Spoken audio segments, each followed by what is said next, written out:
Hi there, I'm Eric Rensberger. I'm going to read you some poems. I've been following fairly strict social distancing since mid-March. And the stuff I'm going to read is all stuff I've written more or less in the last couple of months. So you'll find some of the experiences of being in and out of that lockdown mode reflected here. Sometimes the conditions that create that are kind of distantly reflected, and then there'll be just random stray stuff that popped in my mind while I was sitting down for a morning writing session. So I'm going to start out with one where the title is a date given in numerals. This is 4/29/20. It doesn't matter what you believe. It matters what the world is. Few tears are shed when the least powerful die. When the most powerful die, there is public mourning. This has been said many times by others. I am only repeating what I've heard. Words are no substitute for action. This has been said too, and it is not quite right. Words are only words, but always we act for the best only if the best has been put into words. Mud on my feet, trees in flower, intervals of rain, and a quiet in the land that has nothing to do with power and no concerns about death. Can you say what needs to be said? Do you know what to ask for? It doesn't matter what the world is. It matters that you believe you understand it.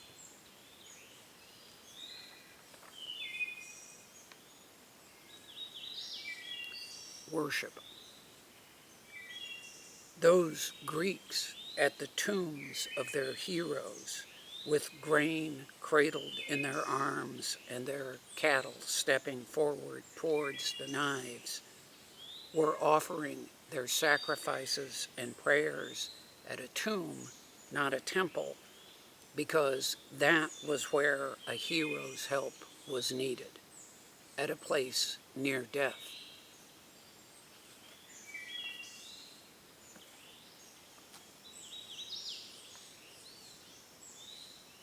A world of my own. Light rain this morning, temp about 50, new leaves very green, smell of mud and wet boards. Bird sings lazily from what shelter? 2 months alone, eyes hurt from how the screen staggers and jumps carrying faces here.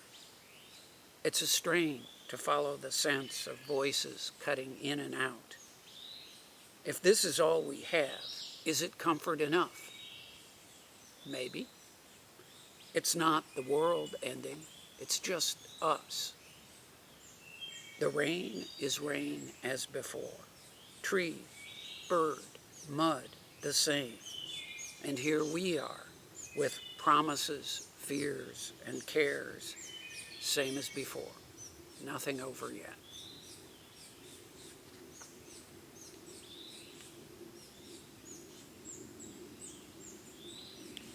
What normal life feels like can be stated briefly.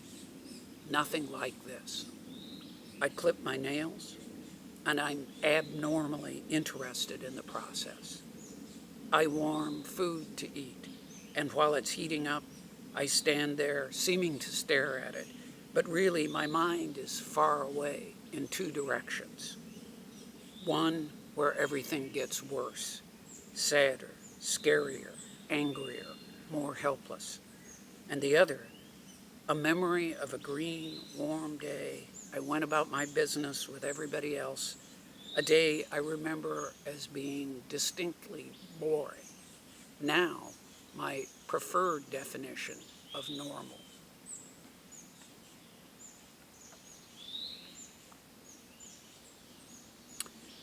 Okay, for this one, I usually don't explain my poems before I read them, but for this one, I do have to explain some things. So, during one of my more complete lockdown periods, I was entertaining myself at home, and I pulled a book off the shelves. It was an old textbooky kind of compilation of texts written in Middle English, which is that language, the language as it was spoken 800 or 900 years ago.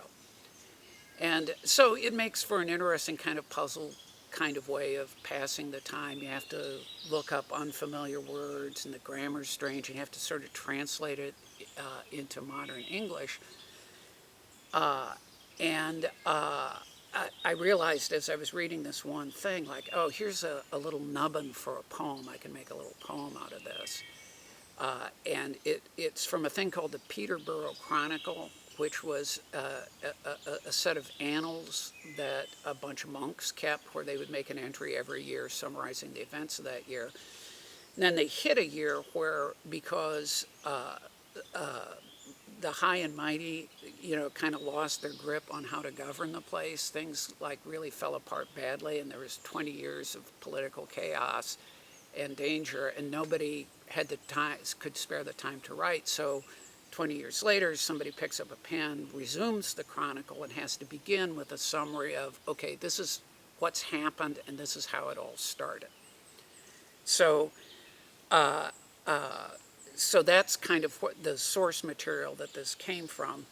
And then I wrote the little poem, and it was really kind of slight, and also kind of like, well, if you don't know what's going on, how are you going to read that? How are you going to understand? So what I did was, I don't know if you can see it here, but the title is actually this thing in all caps, several lines, that's in prose. That's the title. And then below it is the body of the poem itself. So the title probably takes at least as long to read as the poem itself does. The other thing I want to point out is, the poem needs a setup, so I'll just put the setup as the title, and then I realized the title, which is the setup, also needed a setup, which is the stuff that I just told you. So this whole experience has gotten very meta, folks, but I'm going to read this thing and get it over with. So here is the title. For 20 years, the disorders were so great that none had time to keep the chronicle, as the continual grieving turned men's minds aside from their set tasks. Only when all were buried who needed burial, and the disorder was turned back to order, did someone pen the following entry to record the first year of the disaster. And here comes the poem itself. If it was 2 or 3 men only coming toward the town, still we fled. Our bereaved bishops and all our learned men cursed them. But why would they care? They came to us already, forecursed, forsworn, forlorn. Fordone the land amid such deeds. We told each other Christ slept and all his helpers.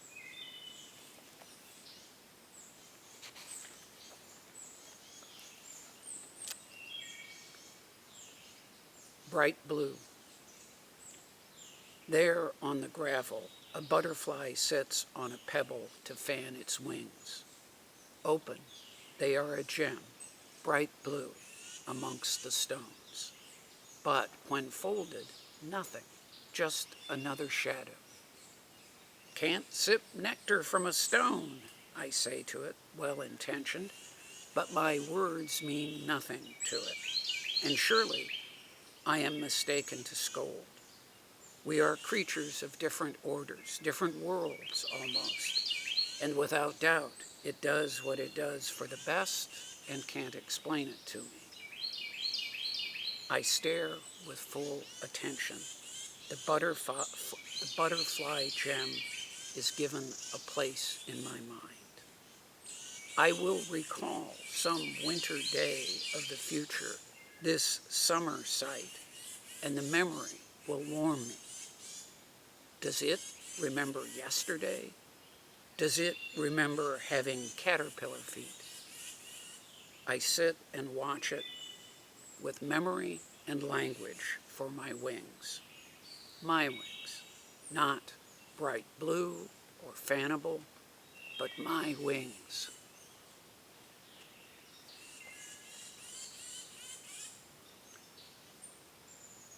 Incomplete narrative. 1. Fell to the floor and couldn't lever up, but there was a chair nearby, so got up that way. 2. No chair nearby. Neighbor brought one. All okay. 3. No chair. No neighbor. Bare room. Put his ear to the floor to listen. He could hear a chair below scraping the floor when it moved. 4. Sat in the chair, and the chair fell over. On the floor, still in the chair. I wish I could fly, he said.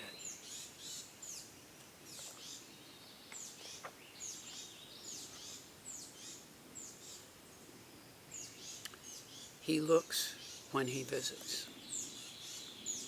So many hills above so many towns, so many winding roads on them leading to or being of a park or cemetery. So many chipmunks or jaybirds or foxes have lived there constant over generations that they hardly know there is a town below. They have their own life there, and it is unchanged really by someone, say it's me, who comes there laboriously on the winding road, because that's what he does, doesn't he? He looks when he visits a town to see if there is a hill above it, and to go up that hill, though it won't really be different from any hill above any town, and to find a place to sit quietly by the side of the road, and to be so unimportant there, he can be ignored by a jaybird.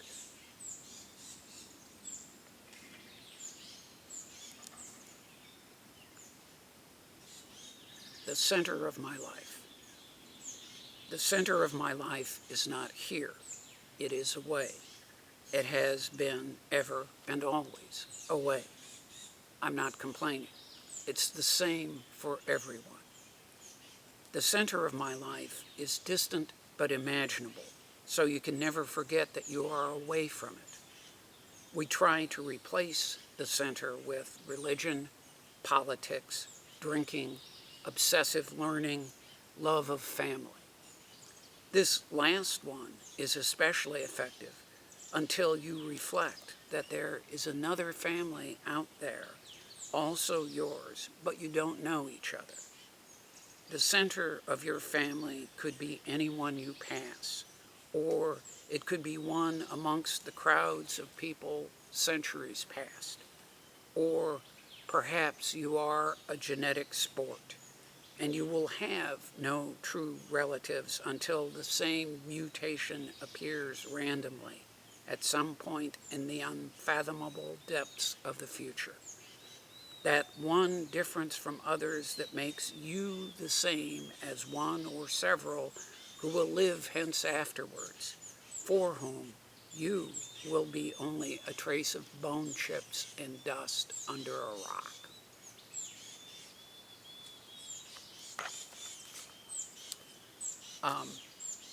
I suspect that some people who may watch this might have seen me read at some of the Switchyard house shows that have been given in the past. And if there is such a person watching this, they will recall that a recurring theme of my poetry is a failure to sleep through the night, either difficulty getting asleep or waking up in the middle of the night. I want to assure everybody it's getting far better as I get older and wiser about how to get asleep and stay that way. But it's still a recurring theme in my poetry, and here is a recent contribution to that ongoing theme.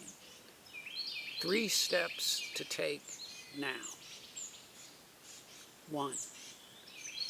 Lying on your right shoulder, you make a natural shape of sleep, and after counting backwards, start counting forwards again. 3 uses of things that should never be used. 4 ideas that you want to lose. 5 or more times the length from home. X times immersed in dreams of there. 2. Behind closed eyes, see sparks of light coursing about like flies in a fever of survival. As if it's natural to them, they start to make shapes of letters or possible letters that hang there in a green, wet light you pass through to sleep. 3. Treat fever like immersion and dream your way through it in a kind of swimming. Squirm deeper. Go to cover under a woolen weaving patterned in a rich web of color to depict order in the world. This blanket is only a cloth, which seems a weak thing to have lived as it has in parts of 3 centuries, none of them well ordered. Lived in 3 centuries, but traveled really only very few miles.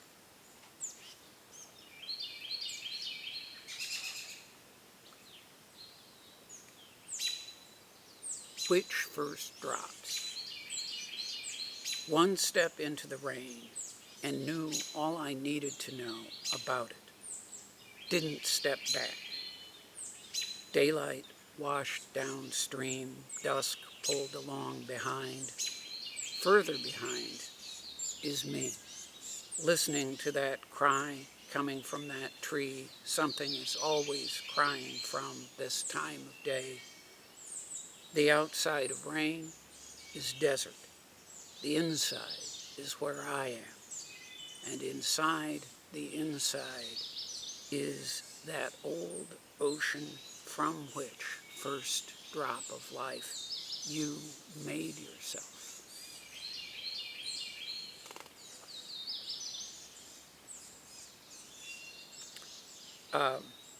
There have been a few prose poems as we've gone through this. I haven't called them to your attention, and I'm not sure it would have made any difference to you in the hearing if I had. But this is another prose poem, Zoography. There are some animals that never die at night, only under the sun and in the open if they can. Others live through the day only to die at night in the most lightless part, some hidey hole or other. One kind pierced through by spears of light, one crushed by the weight of dark. During life, these animals are aware of each other, pass through the same fields and along the edges of the same forests.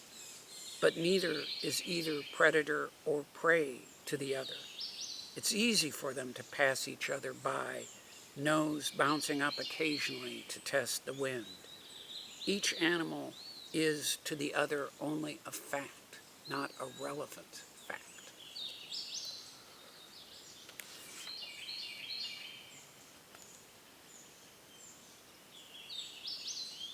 Six, 12, 20. Late. Let's deliberately stay up late. Let the hours deepen to that eternal conversation going on once the fireflies have given up and turned off the party. We can go to school on the subject of light in the absence of light, studying what it feels like we will never reach. But the fireflies are a memory that gets included in the study. They are not theoretical. They have been seen. They were not absent, if only briefly and erratically. And before they went out altogether, They reached us, and we were there with them.